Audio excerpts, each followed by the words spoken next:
Assalamualaikum warahmatullahi wabarakatuh. Bismillahirrahmanirrahim. Hamidanillah wa musalliyan wa musalliman ala Rasulillah sallallahu alaihi wasallam wa ala alihi wa man wallah.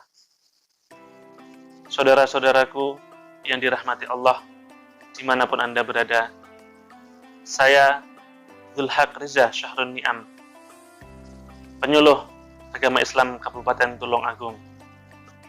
Pada kesempatan kali ini, insya Allah, saya akan sedikit menguraikan materi tentang makanan ataupun minuman halal di dalam agama Islam.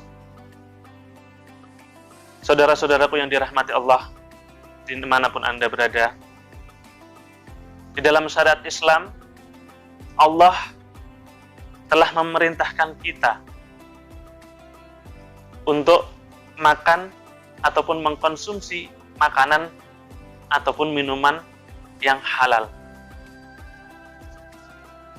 dan melarang kita untuk mengkonsumsi makanan yang haram, seperti dalam firman Allah di dalam Al-Quran surah Al-Ma'idah ayat 88, A'udzu billahi minasyaitonir rajim. Bismillahirrahmanirrahim. Wa kulu mimma razaqakumullah halalan thayyiban. Wattaqullaha alladzi antum bihi mu'minun. Dari ayat di atas bisa kita ketahui bahwasanya Allah memerintahkan kita untuk memakan semua yang telah diberikan oleh Allah kepada kita semuanya. Akan tetapi di akhir kalimah, di akhir ayat, Allah memberikan keterangan bahwasanya kita diharuskan untuk mengkonsumsi makanan yang halal dan juga yang thayyib. Sebelum kita jauh melangkah pada materi kita, sebaiknya kita mengetahui apa yang dimaksud dengan makanan halal, dan juga apakah itu yang dinamakan dengan thayyib. Di dalam kitab At-Ta'rifat karya Asy-Syaikh Al-Jurjani, al-halalu huwa kullu syai'in la yu'aqabu alaihi isti'malihi. Dan di ta'rif yang lain, beliau menyebutkan ma'atlaqa syara' fi'lahu. Di sini kita bisa ketahui bahwasannya makanan halal itu adalah makanan yang diperbolehkan oleh syariat Islam untuk mengkonsumsinya. Jelas otomatis kita mengetahui makanan-makanan yang dihalalkan, makanan-makanan yang tidak diperbolehkan, nanti kita bisa mengetahuinya dari ayat-ayat Al-Quran, dari dalil-dalil ayat-ayat Al-Quran, ataupun dari hadis Rasulullah, ijma' ulama, ataupun qiyas. Selain Allah mewajibkan kita untuk mengkonsumsi makanan yang halal, syariat Islam juga menganjurkan kita untuk memakan makanan yang thayyib. Bagaimanakah makanan thayyib tersebut? Apa yang dimaksud dengan makanan thayyib? Yaitu adalah makanan yang bermutu, yang memberikan manfaat bagi kesehatan jasmani dan juga rohani kita, bukan malah memberikan mudarat atau bahaya kepada tubuh ataupun jasmani rohani kita. Hadirin yang dirahmati oleh Allah, saudara-saudaraku yang dirahmati Allah dimanapun Anda berada,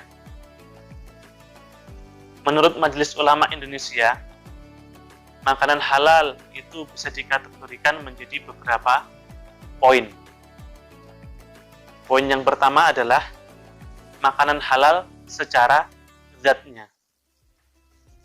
Tentu kita sudah mengetahui bahwasanya banyak sekali makanan-makanan halal yang diberikan Allah di bumi ini. Tentunya makanan halal itu lebih banyak daripada makanan yang diharamkan oleh Allah. Dan juga Allah Maha mengetahui apa sebab daripada pelarangan atau diharamkan makanan tersebut. Dan juga Allah pasti tahu, lebih tahu daripada kita bahwasanya makanan yang dihalalkan tersebut memberikan manfaat yang besar bagi jasmani ataupun rohani kita. Dan yang paling utama adalah penghalalan dan pengharaman makanan tersebut adalah untuk melihat, mengetahui kadar keimanan kita kepada Allah Subhanahu wa ta'ala. Apakah kita taat terhadap penghalalan ataupun penghalalan makanan tersebut, ataupun kita melanggar, naudzubillah, kita melanggar daripada pengharaman, pelarangan mengkonsumsi makanan yang diharamkan oleh Allah. Sebagai contoh, diharamkannya daging babi, diharamkannya kita memakan daging babi. Dulu, sebelum teknologi modern seperti yang ada sekarang ini, terutama di bidang kesehatan, Allah sudah lebih dulu, lebih tahu tentang bahaya mengkonsumsi daging babi. Sebagaimana pengharaman tersebut sudah disebutkan di dalam firman Allah di dalam Al-Quran. Dan di zaman modern ini, Masya Allah,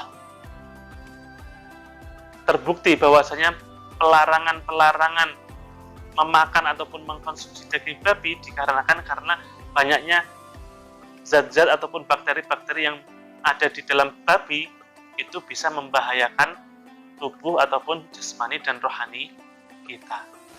Saudara-saudaraku yang dirahmati Allah, dimanapun Anda berada, poin selanjutnya adalah makanan halal menurut cara prosesnya. Sebagai contoh, penyembelihan tidak dilakukan oleh seorang muslim, yang mana otomatis si penyembelih tersebut tidak menyebut asma Allah. Bisa saja menjadi hewan yang kita sembelih tadi menjadi hewan yang tidak halal. Dan juga masih sering terjadi di kalangan masyarakat kita, yaitu penyembelihan untuk dipersembahkan kepada selain Allah.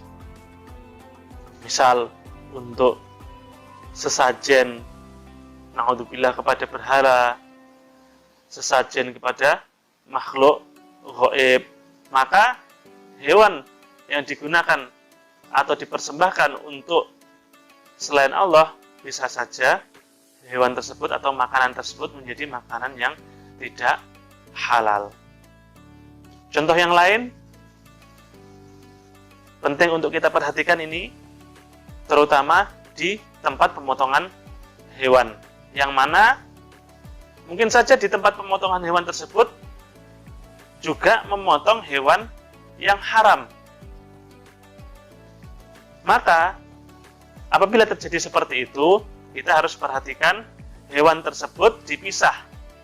Tempatnya dipisah, alatnya juga dipisah.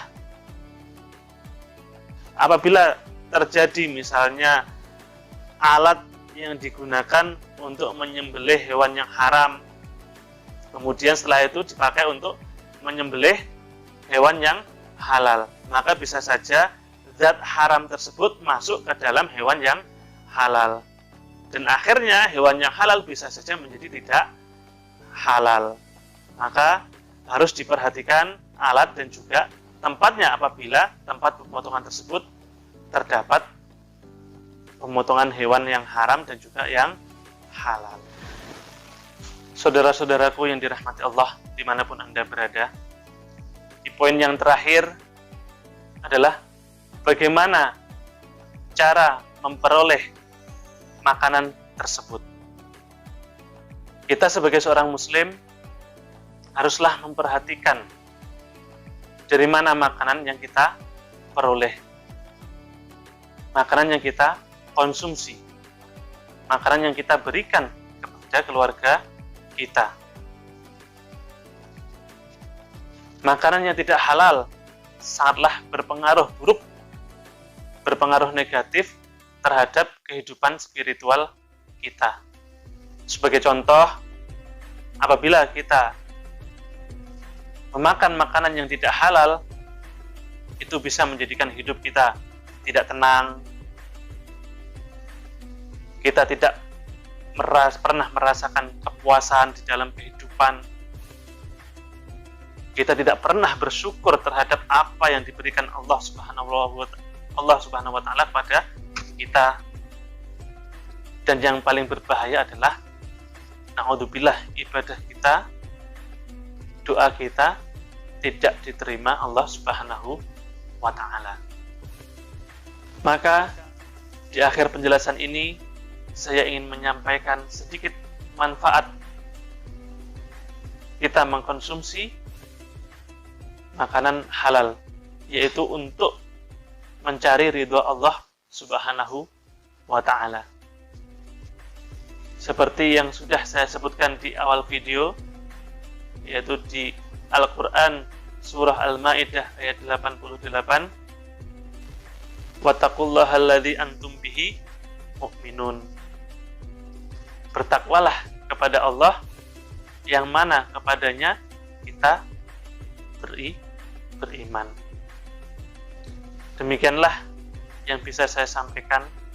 Semoga bisa bermanfaat untuk kita semuanya. Wallahul muwaffiq ila aqwamit thoriq. Assalamualaikum warahmatullahi wabarakatuh.